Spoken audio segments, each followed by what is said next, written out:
Резултатите се очекувани, би рекол, меѓутоа се, не знам, на ниво на Југоисточна Европа, дури кај што имаме висока тенденција на миграција на младите, го надминуваме дури тој просек, па дури и двојно, особено источниот регион. Само ќе ви дадам еден податок кој што го објавив и во академски труд.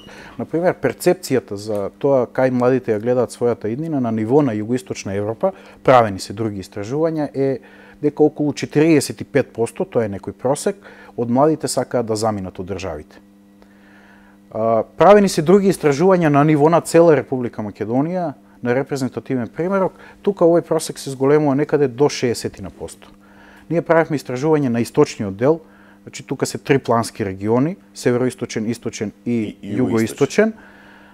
Овој просек се издигнува дури на 80%. Значи 80% од младите својата иднина ја гледаат надвор државата и ова не е толку страшно.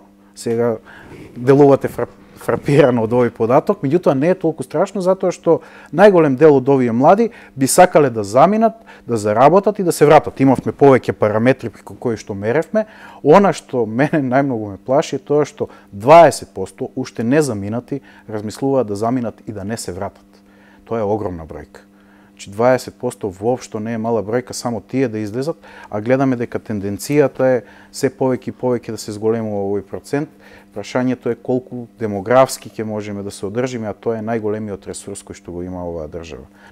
Значи, мора да се размислува на ниво на држава на дисперзирање на ресурсите. Ние имаме голем општествен проблем затоа што сите ресурси скоро се концентрирани во Скопје.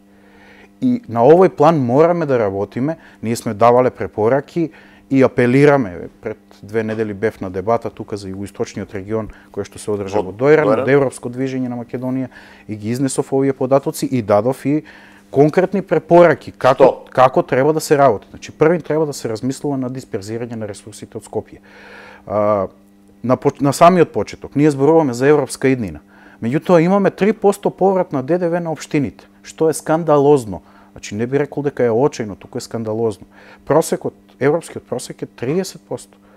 Значи мора да имаат ресурси општините за да може да се развиваат. Или им спомнав друг пример за европска пракса.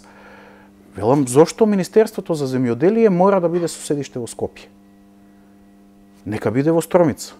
Аргументот беше мала сме држава или нека има повеќе степеност на локалната власт. Кај нас очајно треба интегрирана политика во рамките на регионите, а тоа не може да функционира, затоа што немаме повеќе степеност и сме единствена држава во регионот која што нема повеќе степеност. Со алокацијата на ресурсите или министерствата, ова функционира во Италија, ова функционира во Германија. Министерствата не се во Берлин, туку се дисперзирани низ целата држава.